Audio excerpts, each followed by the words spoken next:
들어가며 비행기는 작은 공항에 착륙했다. 비행기에서 내려 걸어오는 동안 제트 엔진이 돌아가는 윙윙 소리에 귀가 먹을 지경이었다.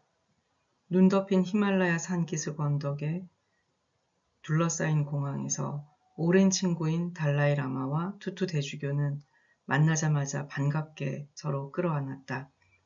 대주교는 달라이 라마의 두 뺨을 부드럽게 어루만졌고 달라이 라마는 마치 입맞춤을 하듯 대주교를 향해 입술을 오므렸다. 무한한 우정과 호의가 넘치는 순간이었다.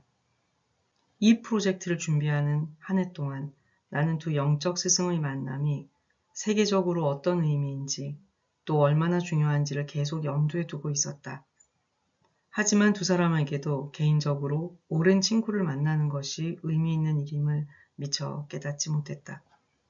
달라이 라마의 망명지 인도 다람살라에서 한 주 동안 두 지도자의 놀라운 이야기가 진행되었다. 그 대화의 전달자로서 나는 무한한 영광을 느끼는 동시에 막중한 책임감을 가졌다. 그들의 친밀한 대화를 이 책을 통해 독자 여러분과 공유할 수 있게 되어 너무 감사하다. 그들의 대화는 웃음으로 가득 차 있었고 감동적인 순간들이 너무 많아 때때로 대화를 멈추어야 할 정도였다. 달라이 라마와 투투 대주교는 겨우 5번 만났을 뿐이었지만 짧은 만남의 시간을 초월하는 인연을 공유했으며 서로를 짓궂은 영혼의 형제라고 여길 정도로 친밀했다. 사실 이번 만남이 있기 전에 그들은 함께 오랜 시간을 보내며 우정을 나눌 기회를 갖지는 못했다. 그리고 안타깝지만 아마 이후에도 이런 기회는 또 없을지 모른다. 죽음이라는 무거운 운명의 그림자가 우리의 대화 내내 한 번도 멀어진 적이 없었다. 우리는 이 방문 일정을 2번이나 재조정해야 했다. 한 번은 대주교의 친구 장례식 때문이었고 또 한 번은 두 사람의 건강과 국제정세로 인해 만남이 성사되지 못했다. 이렇게 어렵게 이루어진 만남이기에 어쩌면 이번이 두 사람이 함께 보내는 마지막 시간이 될지도 모른다는 걸 모두 알고 있었다. 한 주 동안 5대의 카메라가 우리를 촬영했는데 달라이 라마의 예민한 눈에 해가 가지 않도록 최대한 부드러운 조명을 사용했다. 기쁨에 대해 함께 이야기하면서 우리는 삶에서 가장 심오한 주제들을 탐구했다. 또한 주변의 환경 변화에 의존하지 않고 느낄 수 있는 진정한 기쁨에 대해서도 모색했다. 기쁨을 느끼기 어렵게 만드는 장애물과 맞설 필요가 있다는 사실도 깨달았다. 이번 대화에서 달라이 라마와 대주교는 기쁨을 만드는 8기둥에 대한 이야기를 들려주었다. 정신의 기둥 4가지와 마음의 기둥 4가지였다. 우리의 위대한 두 스승은 가장 중요한 원칙에 대해서 함께 의견을 나누었고 또한 끊임없이 변화하고 수시로 아픔이 엄습하는 세상 속에서 사람들이 지속적인 행복을 찾을 수 있게 해주는 유용한 통찰을 명확히 제시해 주었다. 우리는 날마다 따뜻한 다즐링 차를 음미하며 납작한 티베트 빵을 먹었다. 인터뷰와 촬영을 함께하는 일행 모두가 매일 티타임과 점심 식사에 초대받았다. 어느 특별한 아침 달라이 라마는 대주교를 자신의 개인적인 거처 안에 있는 명상 수행실로 안내하기도 했다. 그리고 대주교는 달라이 라마에게 성찬식을 거행해 주었다. 성찬식은 일반적으로 기독교 신앙을 가진 사람에게만 허락되는 의식이다. 그리고 마지막 날 우리는 티베트의 어린이 마을에서 달라이 라마의 생일을 축하하기도 했다. 그곳은 티베트 문화와 언어 교육을 금지한 중국의 정책 때문에 티베트를 떠난 아이들을 위한 기숙 학교다. 아이들은 티베트의 부모를 두고 산을 넘어 달라이 라마가 있는 다람살라로 왔다. 10년 넘게, 아니 어쩌면 영영 부모를 보지 못할지도 모른다. 나는 그런 걸 알면서도 아이를 보낼 수밖에 없었던 부모들의 찢어지는 마음을 감히 상상할 수도 없었다. 그런 상처를 가진 아이들을 위로라도 해주듯 대주교는 달라이 라마의 생일 축하 파티에서 기쁨의 춤을 추었고 대주교가 부추기자 춤을 금하는 수도승의 계율에도 불구하고 달라이 라마는 머뭇거리며 처음으로 춤을 추었다. 2,000명이 넘는 학생들과 선생님들의 기쁨의 환호성을 드리며 말이다. 달라이라마와 대주교는 우리 시대의 위대한 영적 스승이다. 또한 고유한 전통을 초월하는 도덕적 지도자로서 그들은 언제나 전 인류를 위해 생각하고 전 인류를 위해 말한다. 우리를 집어삼킬 만큼 위험한 냉소주의에 굴복하지 않는 그들의 용기와 활기와 인간에 대한 확고한 희망은 수백만 사람들에게 영감을 주고 있다. 그들의 기쁨은 단순히 피상적인 것이 아니다. 바로 고난, 억압, 그리고 투쟁이라는 불에서 연마되는 것이다. 달라이라마와 대주교는 기쁨이 사실은 우리의 생득권이며 행복보다 훨씬 더 심오한 것임을 일깨워 주었다. 대주교는 다람살라에서 일주일을 보내며 이렇게 말했다. 기쁨은 행복보다 훨씬 큽니다. 행복은 외부 환경에 의해 좌우될 때도 있지만 기쁨은 그렇지 않습니다. 달라이라마와 대주교가 말한 기쁨의 정의를 정신과 마음으로 받아들인다면 우리는 더욱 활기 있는 삶, 궁극적으로 만족스럽고 의미 있는 삶을 살 수 있을 것이다. 우리의 대화는 달라이라마가 늘 중요하게 말하는 삶의 목적, 즉 고통을 피하고 행복을 발견하는 방법에 대한 것이었다. 달라이라마와 대주교는 피할 수 없는 삶의 슬픔에 맞닥뜨렸을 때 어떻게 기쁨을 갖고 살아갈 수 있는지에 대해 이야기하며 고난과 역경 속에서 힘들게 얻은 지혜를 나누었다. 기쁨을 어떻게 덧없는 상태에서 지속적인 특성으로 스쳐 지나가는 느낌에서 지속적인 존재의 방식으로 변화시킬 수 있는가에 대해 그들은 끊임없이 의견을 공유하고 함께 이야기를 나누었다. 이 책을 시작할 때부터 나는 3단 생일 케이크를 상상했다. 첫 번째 층은 달라이라마와 투투 대주교의 기쁨에 대한 가르침으로 이루어졌다.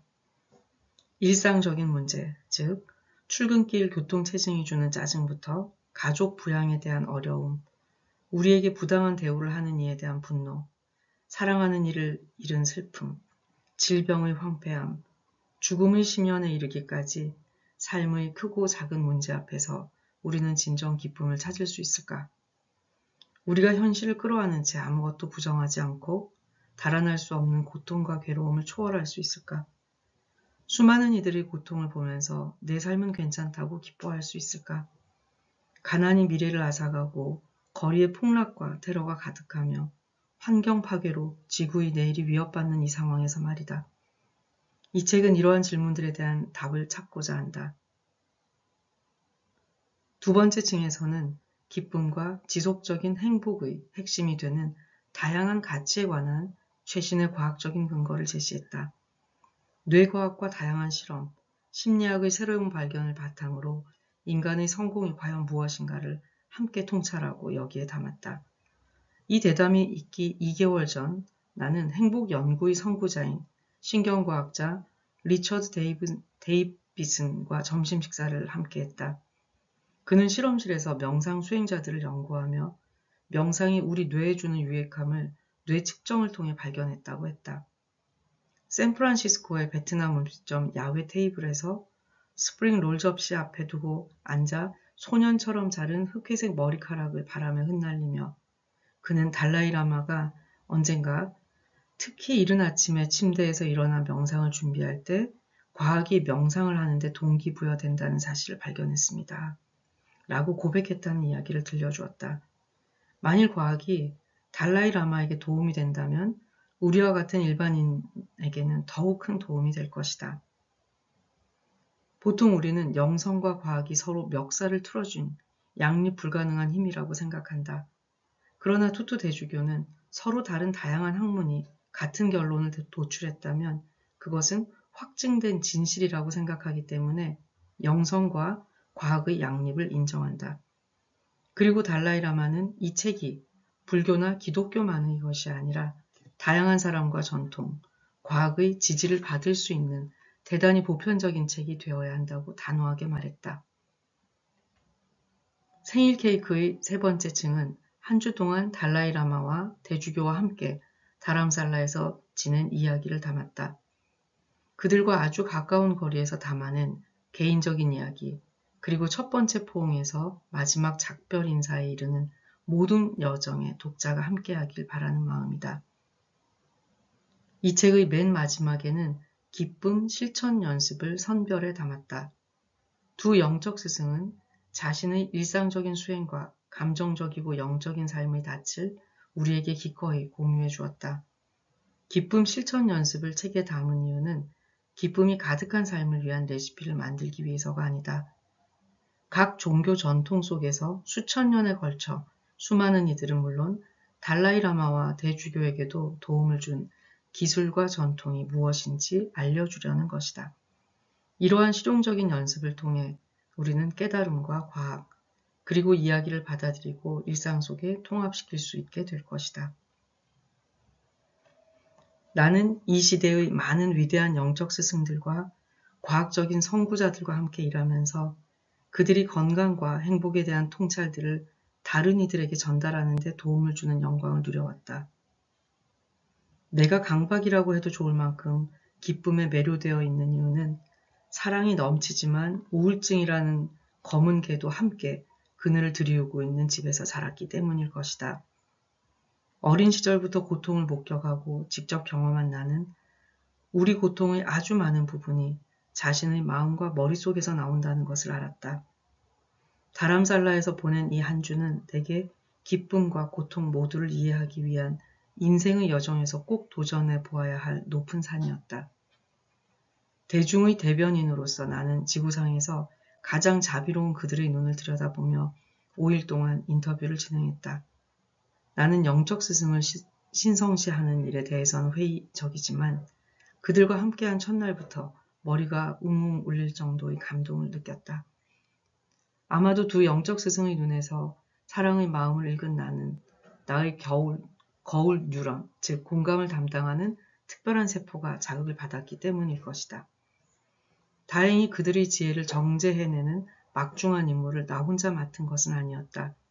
30년 이상 달라이라마의 최고 통역사였고 불교 학자이기도 한 툭텐 진파가 처음부터 끝까지 함께했다. 그는 한때 스님이었으나 결혼 생활과 캐나다의 가족을 위해 승복을 벗었다.